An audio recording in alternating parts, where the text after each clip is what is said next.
उस समय की रागनी है कि जिस समय राजा शालभान की आज्ञा के अनुसार पूर्णमल को जल्लाद ले जाकर के कत्ल कर देते हैं और पूर्णमल के शरीर को काट करके कुएं के अंदर डाल दिया। 12 साल बीत जाते हैं पूर्णमल को कटे हुए शरीर के रूप में उसी कुएं के अंदर मौजूद। 12 साल के बाद गुरु गोरखनाथ का डेरा एक रोज उसी जंगल में आया, क्योंकि गुरु गोरखनाथ के वरदान से ही पूर्णमल पैदा हुए थे। गुरु गोरखनाथ का डेरा आया जंगल में, प्यास लगी, अपने एक चेला को आदेश दिया कि बेटे हमारे लिए पानी लेकर के आओ। पानी लेने के लिए गुरु गोरखनाथ का वो शिष्य उसी कुएं के पास में पहुंच जाता है जिस कुएं के अंदर पूर्णमल का कटा हुआ शरीर पड़ा था। जैसे ही पानी लेने के लिए कुएं में झांका, देखा कि कुएं के अंदर तो कोई कटा हुआ इंसान पड़ा है। डर गया और आकर के गुरु को बताया कि गुरुदेव कुएं के अंदर तो कोई कटा हुआ इंसान पड़ा है। गुरु गोरखनाथ उस कुएं के पास में पहुंचे, अपनी योग माया के द्वारा, अपने तपोबल के द्वारा पूर्णमल के कटे हुए शरीर को बाहर निकाला, जो का त्यों जोड़ दिया, जीवित कर दिया और पूछने लगे रे बेटे तुम कौन हो, तुम्हारी ये दशा किसने की? तो पूर्णमल ने बताया कि सिंह राजा का बेटा सुअर शालकोट से गांव मेरा, मेरे एक माता एक मौसी बाबा पूर्णमल से नाम मेरा। मैं शालकोट के राजा शानभाल का इकलौता बेटा हूं। मेरे ऊपर मेरी मौसी न्यूना दे ने झूठा आरोप लगा करके मेरी ये दशा करवा दी। तो गुरु गोरखनाथ कहने लगते हैं बेटे कोई बात नहीं, माँ बाप की बात का गिल्ला नहीं करना चाहिए, वापस वतन के लिए लौट जाओ। तुम्हारे वियोग में तुम्हारी जननी माँ जिसने तुझे जन्म दिया वो रो रो करके अंधी हो गई है, चले जाओ। लेकिन गुरु गोरखनाथ के पैर पकड़ लिए और कहा कि गुरुदेव मैं आपका चेला बनकर के आपकी शरण में रहूंगा। गुरु ने अपना चेला बना करके पूर्णमल को अपने शरण में रख लिया। उधर चीन देश के अंदर एक गढ़गजनी शहर था जिसकी राजकुमारी सुंदरा दे ने पूर्णमल को पाने के लिए 17 जोगी कत्ल कर दिए थे। गुरु गोरखनाथ का आदेश पाकर के एक रोज पूर्णमल राजकुमारी सुंदरा दे के द्वार पर जाकर के अलग जगाते हैं। बांदी भिक्षा लेकर के आई, लेकिन निवेदन किया कि मुझे राजकुमारी सुंदरा दे के हाथ से भिक्षा लेनी है। वो राजकुमारी सुंदरा दे आती है, एक हाथ में तलवार और एक हाथ में भिक्षा। लेकिन जब पूर्णमल के ऊपर नजर गई तो तलवार हाथ से छूट करके गिर गई। जिधर को भी नजर घुमाती उधर केवल पूर्णमल नजर आता। पूर्णमल के प्यार में बिल्कुल पागल सी हो जाती है, हाथ जोड़ करके खड़ी हो गई। और किस तरह से पूर्णमल और राजकुमारी सुंदरा दे के बीच में सवाल जवाब होते कैसे बना?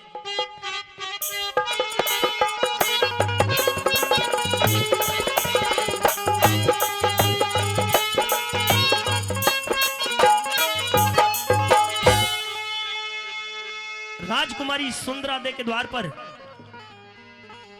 इस संत का प्रणाम स्वीकार हो। मेरे गुरु का आदेश वो है राजकुमारी जी कि मैं आपके हाथ से भिक्षा लेकर के जाऊं, इसलिए आपसे निवेदन कर रहा हूं कि आप मुझे भिक्षा घाल दें। गाते गाते पियो। हाँ, पहले आप ठंडा पानी पियो और फिर उसके बाद आपको भिक्षा मिलेगी। राजकुमारी जी साधु को पहले भिक्षा मिल जाए उसके बाद में कोई बात नहीं है, चाय पानी की इच्छा होगी तो उसको पूरा करवा देना। आपको भिक्षा में क्या चाहिए? भिक्षा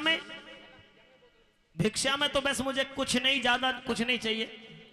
थोड़ा चाहिए, बस 2 मुट्ठी चून मिल जाए उसी में गुजारा हो जाएगा। 2 मुट्ठी चून? हाँ। लेकिन साधु जी, हाँ, अगर आपको चून के सिवा कुछ और भी मिल जाए तो? और क्या मिल सकते हैं?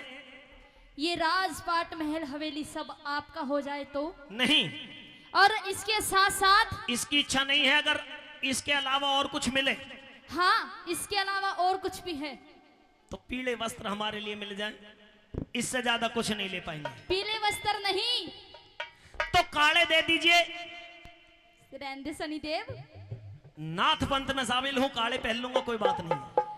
अगर तुम्हें इसके सिवा कुछ और भी मिल जाए तो? वो और क्या चीज है? अगर मैं आपको मिल जाऊं तो आपकी बहू बनकर?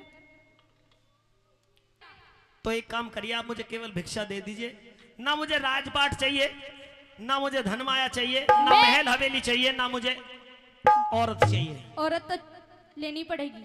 अच्छा, लेकिन नहीं, क्योंकि इस औरत के बिना किसी का गरवासा नहीं चला।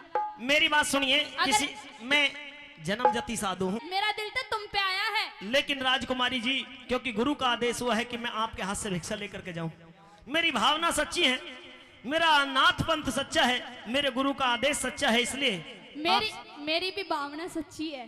तो राजकुमारी जी, आप किसी राजकुमार के साथ में बिहार रचाइए। आप भी किसी राजकुमार मैं तो से झोली कम नहीं खावा हो। बाबा जी हूँ, भिक्षा मांग करके अपना गुजारा करता हूँ। अरे मेरे लिए आप भी किसी राजकुमार से कम नहीं हो। लेकिन आप इस तरह की बात क्यों कर रही हैं? मेरी बात को समझने की कोशिश करें। ओ सुनिए। रुक जा ब्रह्मचारी, मेरी बात सुन ले।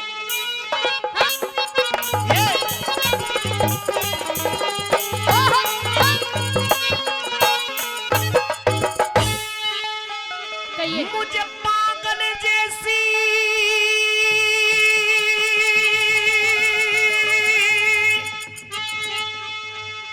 मैं पागल हूँ? ये पागल जैसी बात हो रही है। कैसे नशा सा हो गया तुझे? मुझे नशा हो रहा है। मुझे पागल जैसी बात लगे हो। हाँ गुरु भक्ति का नशा है। सुंदरा दे नादान तेरी। और अब मेरी भी सुन ले। जी और अगर मेरी बात आप सभी को अच्छी लगे तो इसके लिए नहीं, मेरे लिए तालियां बजाना। अच्छा, हो कैसे बिना लुगाई कट जावेगी साधु उम्र जवान तेरी, कैसे बिना लुगाई कट जावेगी साधु उम्र जवान तेरी। मुझे पागल जैसी हाँ। बात लगे, मुझे पागल जैसी बात लगे, सुंदरा दे नादान तेरी। कैसे बिना लुगाई कट जावेगी साधु उम्र जवान तेरी, कैसे बिना लुगाई कट जावेगी साधु उम्र जवान तेरी।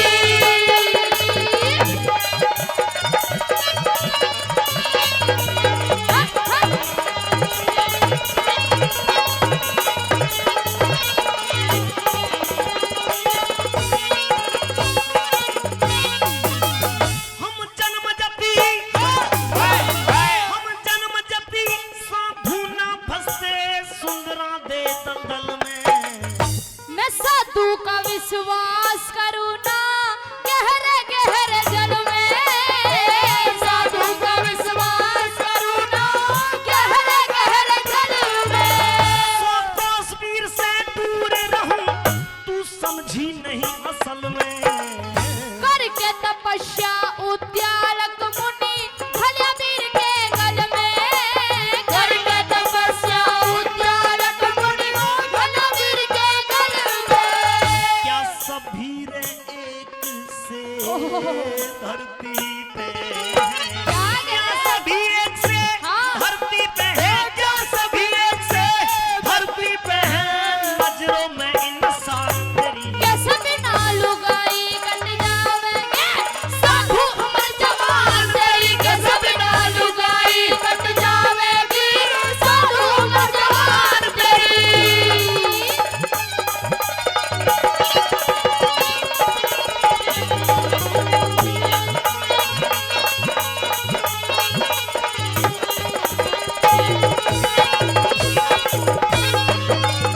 राजकुमारी जी, हाँ जी, क्या कहा था अभी आपने कि करके तपस्या उद्यालक मुनि घल्या वीर के गढ़ में? बिल्कुल।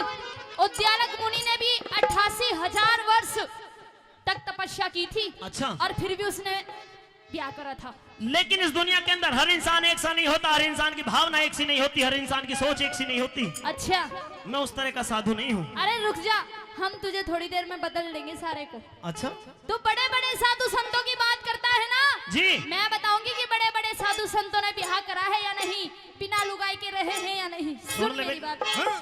हाँ।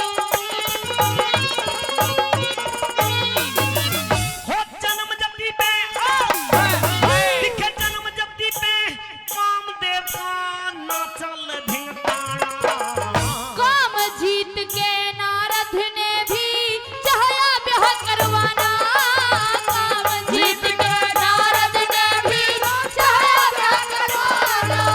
कोई मतलब नहीं गृहस्थी से, हाँ। बस राम नाम गुण गाना। ऋषि विश्वामित्र चमन ऋषि ने बड़े ग्रस्त में जाना, विश्वामित्र चमन ऋषि ने बड़े ग्रस्त में जाना। साधु के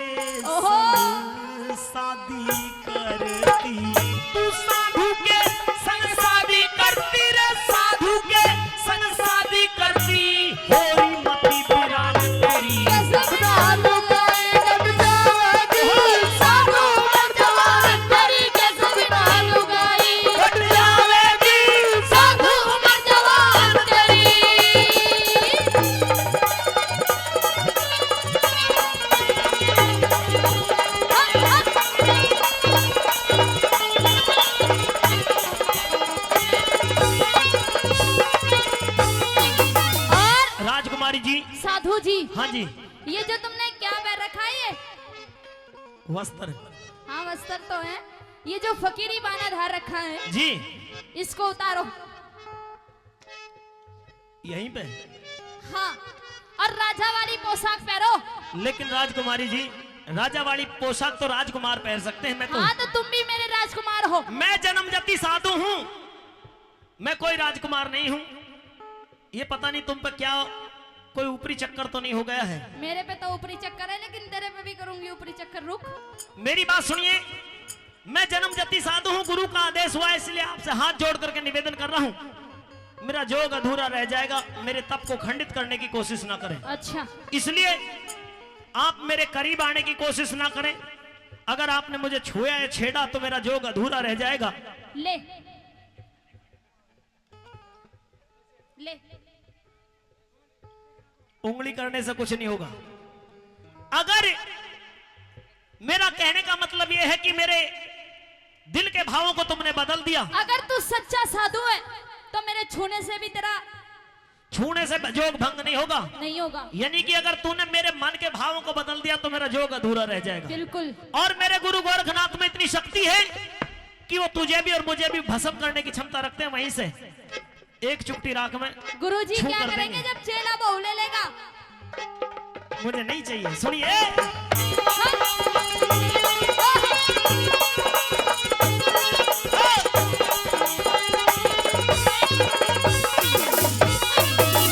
मेरा जोग अधूरा।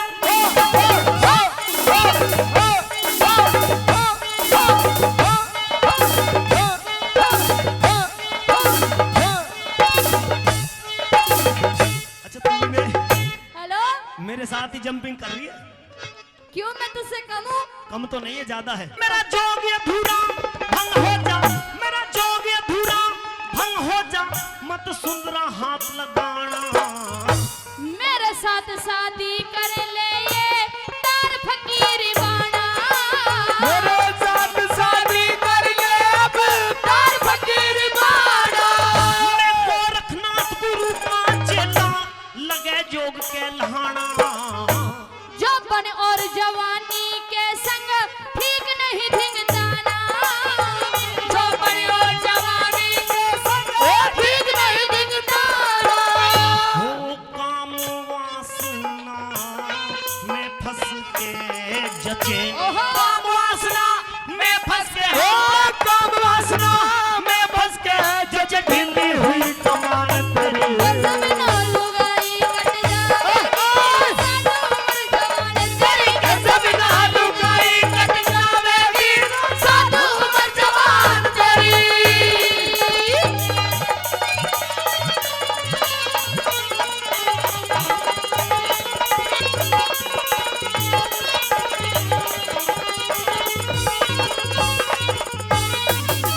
बहुत देर से समझा रहा हूँ राजकुमारी जी, लेकिन मेरे समझाने का तेरे ऊपर कोई असर नहीं हो रहा। नहीं, तो मेरी बात सुनिए। और कोई असर होगा भी नहीं, क्योंकि मैंने अपने दिल के अंदर तुम्हें अपना पति मान लिया है। अच्छा, अब चाहे कुछ भी हो, शादी तुमसे ही करनी है। लेकिन राजकुमारी जी, लास्ट बार आपको समझाने की कोशिश कर रहा हूं, क्योंकि आपके दिल के भावों को तो मैं नहीं बदल सकता। लेकिन मेरी बात सुनिए, इंसान के शरीर के अंदर 10 इंद्री हुआ करती हैं, 5 कर्म इंद्री और 5 ज्ञान इंद्री। 10 इंद्रियों से ऊपर इंसान का मन हुआ करता है, मन से आगे बुद्धि और बुद्धि से फिर आगे फिर परमात्मा हुआ करता है। इसलिए अगर तुमने अपने मन पे काबू पा लिया, यानी कि 10 इंद्रियों पर नियंत्रण कर लिया, तो दुनिया के संसार के जितने भी आनंद हैं सब मन से मिलते, मन से वहीं प्राप्त हो जाएंगे। ओए, ये इंद्री पिंद्री अपने पास रख, सिर्फ मेरी बात मान ले, उपदेश देने की जरूरत नहीं है। राजकुमारी जी, आप ज्यादा विचलित हो गई हो, मेरी बातों को समझ नहीं पा रही। मैं भाव में भर रही हूँ। अच्छा, मेरे दिल के भाव समझ तू। हाँ, मैं आपके भावों को समझ रहा हूँ। नहीं तो ये दोनों देख कैसे लाइन लगा के बैठे हैं। आपके भाव मुझे नाव में बैठा के डुबा ना दे, ऐसा इसलिए आपसे निवेदन कर रहा हूँ। तो मैं तुम्हें हाथ पे बैठा के किश्ती पार करा दूंगी। अच्छा, सुनिए। सुन ले।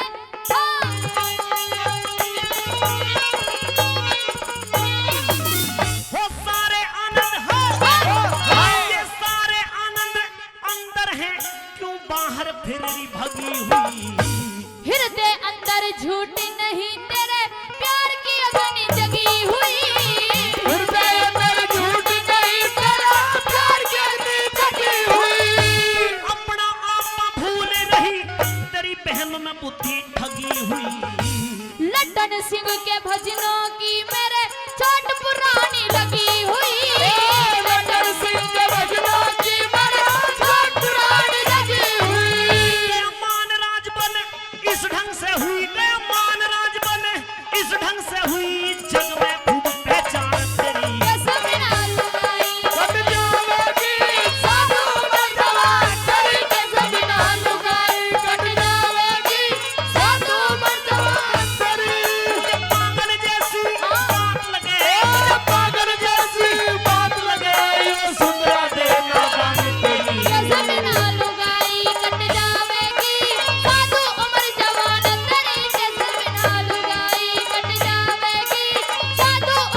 ये तो